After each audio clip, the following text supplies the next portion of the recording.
आज की movie mission में हम देखेंगे कि कैसे एक एस्ट्रोनॉट्स की टीम मार्स पर जाती है, जहां उन्हें पता चलता है कि मार्स पर पहले ह्यूमंस रहते थे। ये कहानी 1967 की है, जब सोवियत स्पेसक्राफ्ट सोयुज 1 अपना मिशन कंप्लीट करके धरती पर लैंड कर चुका था, जिसके अंदर व्लादिमीर कोमारोव भी था। लेकिन यह स्पेसक्राफ्ट अचानक कहीं गायब हो जाता है। कई सालों बाद मेयर नाम का बिलियनर मार्स पर जाने के लिए एक मिशन रेडी करता है और 10 महीने बाद हम उलिसेस नाम के स्पेसशिप पर एक क्रू को देखते हैं जो मार्स के करीब पहुंच चुके थे। कैप्टन क्रू को बताता है कि उन्हें लैंड करने की परमिशन मिल चुकी है और शिप के एआई एरनी से कहते हैं कि वो सॉफ्ट लैंडिंग के लिए सब कुछ एक बार वेरीफाई कर ले। मायर ने पिछले 4 सालों में अपना पूरा पैसा इस मिशन के लिए खत्म कर दिया था, लेकिन एक अमेरिकन कंपनी जिलियन उनसे 2 हफ्ते पहले ही मार्स पर अपना मिशन को एग्जीक्यूट कर चुकी थी। लेकिन वहां पहुंचने के बाद उस अमेरिकन क्रू की कोई भी न्यूज अर्थ को नहीं मिली है। उन्हें सिर्फ एक वीडियो मिला था जिसमें एक मेंबर उन्हें मार्स पर आने के लिए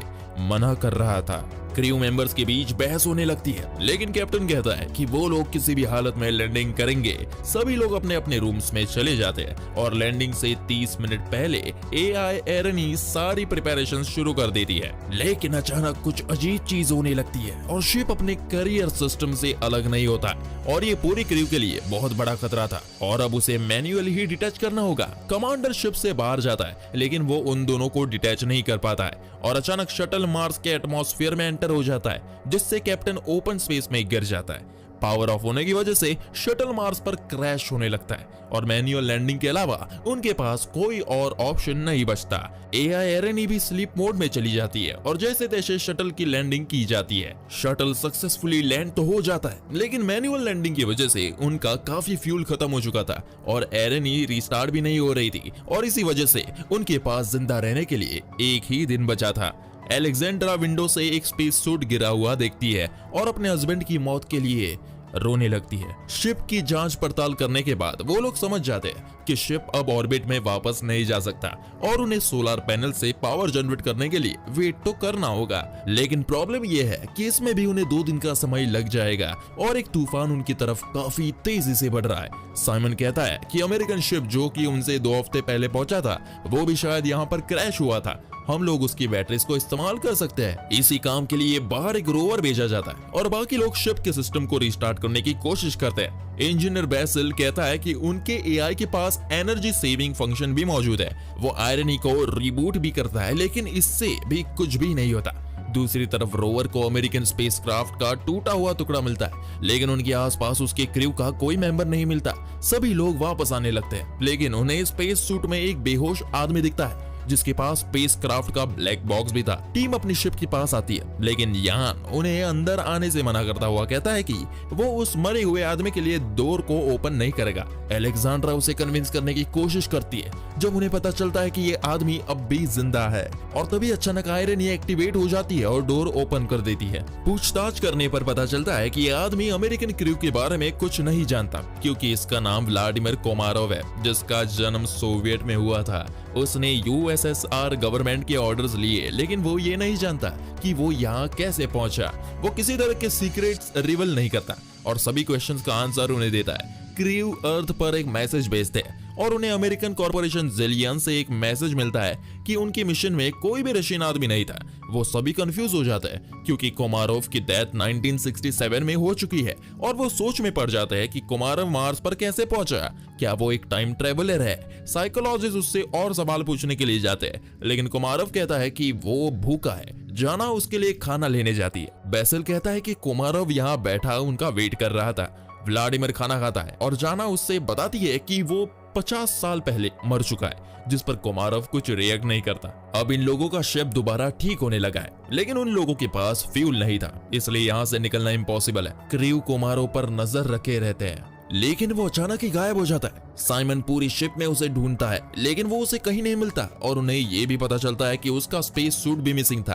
क्रू के कुछ लोग आयरनी के बताए हुए रास्ते पर जाते हैं। इस ग्रुप को साइमन लीड कर रहा था। वो लोग रोवर को छोड़ देते हैं और चलकर कंटिन्यू कर देते हैं। इधर एलेक्जेंड्रा ने बताती है कि कोमारोव के डीएनए से पता चला है कि उसमें कोई थर्ड स्ट्रैंड भी है। इसका मतलब है कि वो ह्यूमन नहीं है।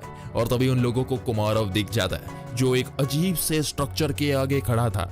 जहां पर एक पिरामिड जैसा स्ट्रक्चर भी था। वो जाना से कहता है कि मार्स उनका इंतजार काफी सालों से कर रहा है। दूसरी तरफ हम देखते हैं कि ज़िलियन कॉर्पोरेशन का फाउंडर गोल्डस्टेन, जिसकी शिप इन लोगों से पहले मार्स पर पहुंच गई थी, उससे पता चल जाता है कि उन लोगों को एक आदमी मिला है और वो कहता है कि वो एक एआई है, क्योंकि एक ह्यूमन इतने टाइम तक वहां पर सरवाइव ही नहीं कर सकता। इधर कोमारोव एक्सप्लेन नहीं कर पाता कि कैसे उसने डोर ओपन किया और वो यहाँ तक कैसे पहुंचा। एआई एरेनी इस स्ट्रक्चर को एनालाइज करती है और कहती है कि ये अर्थ के एंशिएंट सिविलाइजेशन के स्ट्रक्चर से काफी समान है।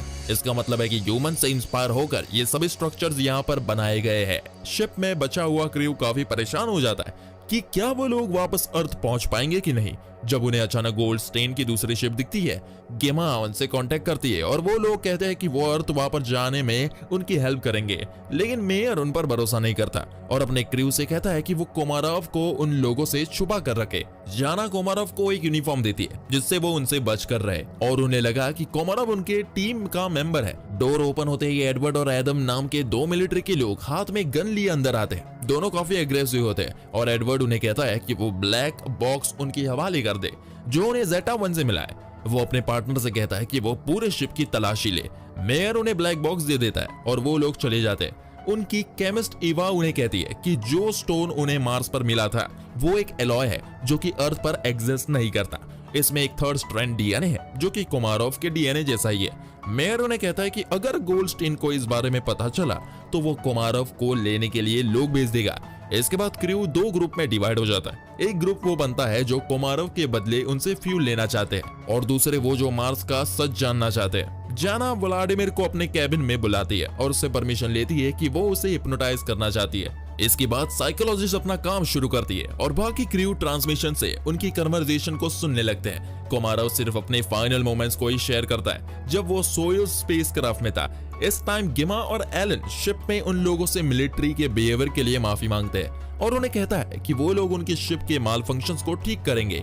जेना कोमारोव के साथ हुई बातों को याद करती है जो ह्यूमंस के लापरवाही के लिए अर्थ के फ्यूचर के लिए दुखी था। उन्हें पता चलता है कि मेयर ने ये प्लान सिर्फ ब्लैक बॉक्स के लिए नहीं किया। 4 साल पहले रोवर ने उन्होंने अर्थ पर फोटो भेजी थी जिनमें उन्हें पता चल चुका था कि उन्हें एक स्टोन मिला है जिसका डीएनए अननोन है। गेमा उन्हें बताती है कि ये एक इंफॉर्मेशन स्टोरेज सिस्टम है जो कि दोबारा लिखा जा सकता है। ये सुनकर आयरनी एक्टिवेट हो जाती है और स्टोन पर लिखे मैसेज को कन्वर्ट करती है। ये एक सीरीज ऑफ नंबर्स है।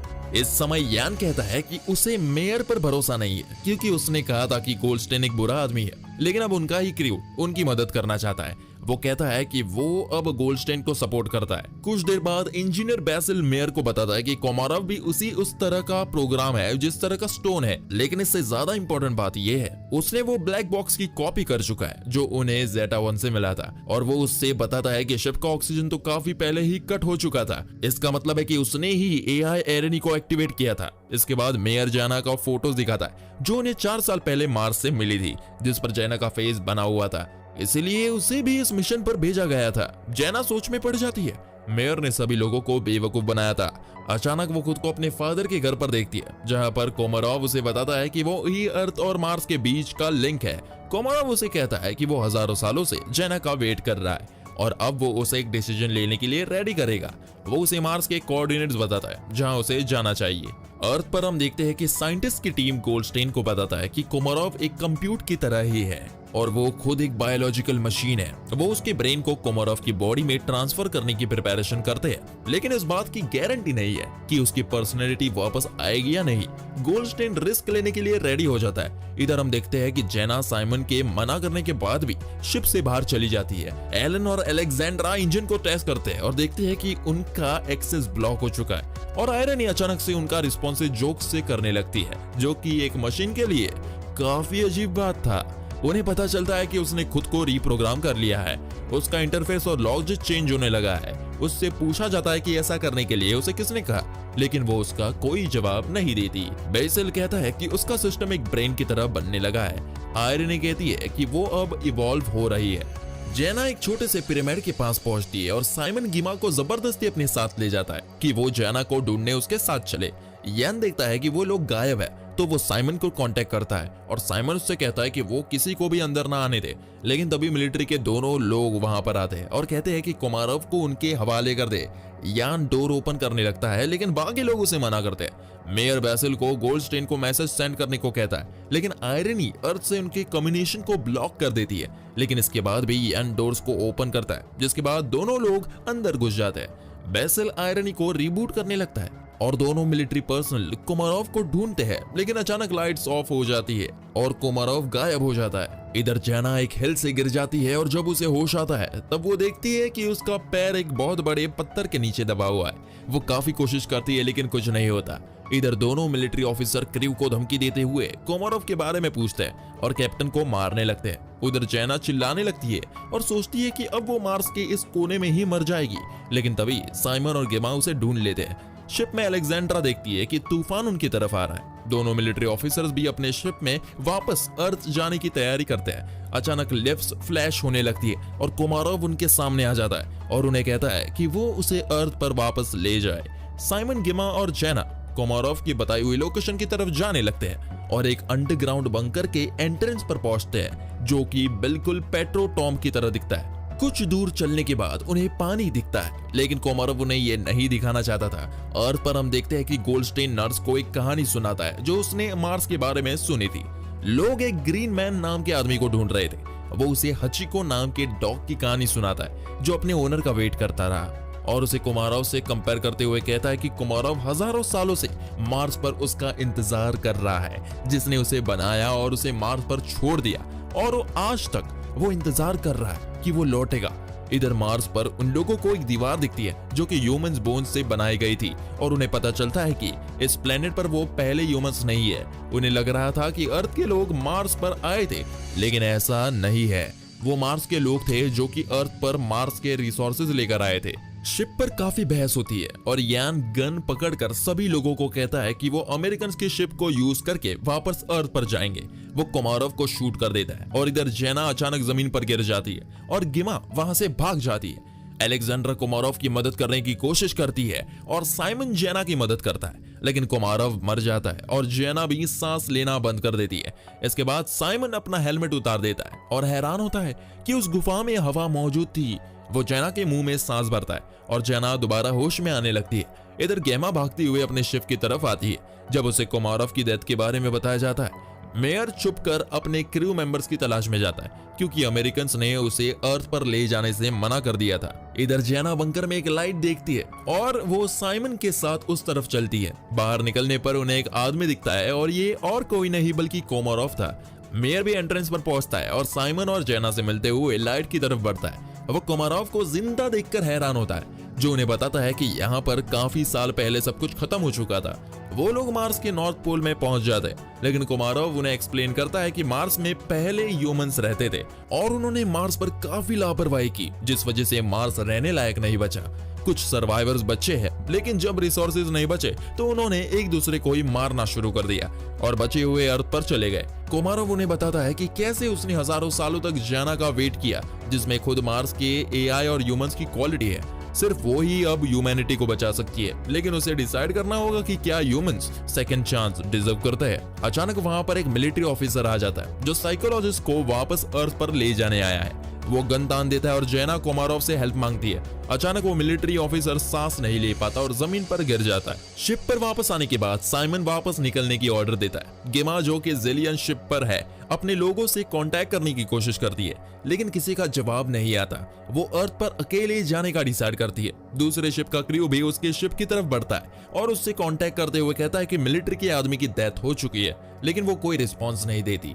जिसके बाद मेयर बोलना शुरू करता है और वो उसे अपने पास्ट रिलेशन के बारे में बताता है और कबूल करता है कि वो गोल्डस्टेन से कई बेहतर है। वो चाहता है कि उसका नाम इतिहास में बने रहे, जिसके लिए वो कुछ भी करने को तैयार है। और वो ये बात जानकर जीवित नहीं रह पाएगी कि उसने लोगों को बर्बाद किया है। कुछ ही देर बाद वो रिस्पॉन्स करती है और उन्हें जल्दी आने को कहती है। गोल्डस्टेन सुन लेता है कि गेमार दूसरे क्रू की हेल्प कर रही है, तो वो उसके कंट्रोल पैनल को ब्लॉक कर देता है और सभी लोग शिप में बैठे अपनी मौत का इंतजार करते हैं। लेकिन जेना अपनी पावर्स का यूज करके किसी तरह कंट्रोल पैनल के ब्लॉक को हटा देती है। अचानक शिप के सामने दूसरा मिलिट्री ऑफिसर दिखता है जो कि शिप के इंजन को डिस्ट्रॉय करने की कोशिश करता है। साइमन उसे रोकने के लिए बाहर जाने ही लगता है कि जेना उससे पहले बाहर आ जाती है।